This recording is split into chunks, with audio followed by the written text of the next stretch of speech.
ഇന്ന് ഞങ്ങൾക്ക് ചപ്പാത്തി, orange juice, മുന്തിരി ജ്യൂസ്, പഴം, ഇന്നലത്തെ ചക്കവടയുണ്ട്.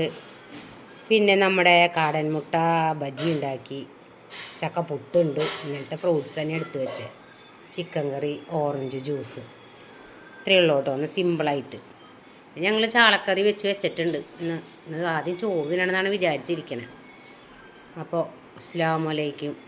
ഓക്കേ, ഞങ്ങളൊരു കുറിയുടെ ആവശ്യത്തിന് വേണ്ടി KSF പോയതാണ്. അപ്പോൾ ഇപ്പോൾ വെറുതെ ചുമ്മാ ഒരു രസത്തിൽ നിന്ന് എടുത്തതാണ്.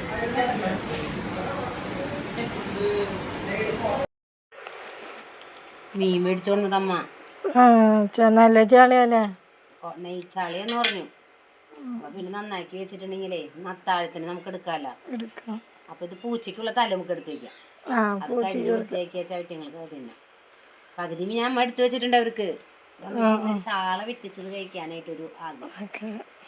അപ്പം നമുക്കത് കഴിക്കാം. ഓക്കെ. അനുക്കുട്ട എത്തിയിട്ടില്ല? ഇല്ല.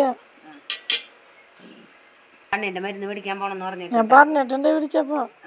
ഉച്ചയ്ക്ക് വരുമ്പോ പറയാം. കഴിഞ്ഞ് നന്നാക്കി. നമുക്ക് ഞാൻ അമ്മ പോയി നിസ്കരിക്കട്ടെ. സമയം നിങ്ങളുടെ അത്തയുടെ സ്പെഷ്യൽ കറി എന്ന് വയ്ക്കുന്ന ചാളക്കറി, ഉലുവയും കായപ്പൊടിയും അതിൽ പച്ചമുളക്, ഉള്ളി അധികം ചെറുതാക്കാത്ത കഷ്ണാക്കിയിട്ട് നല്ല ടേസ്റ്റായിട്ട് അങ്ങനെ കറി വയ്ക്കുന്നത്. പിന്നെ അങ്ങനെ ആക്കാമെന്ന് വിചാരിച്ചു.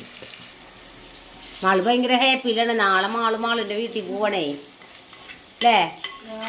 നാളെ എപ്പോൾ പോവും? കാലത്ത് പോണാ? പോയിക്കോ. മാള് മീൻ കറി വയ്ക്കട്ടെ.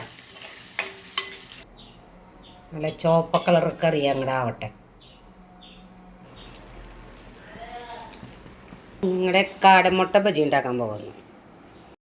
മീൻ കറി ഉണ്ട്, തിളച്ച് മറയുന്നുണ്ട്.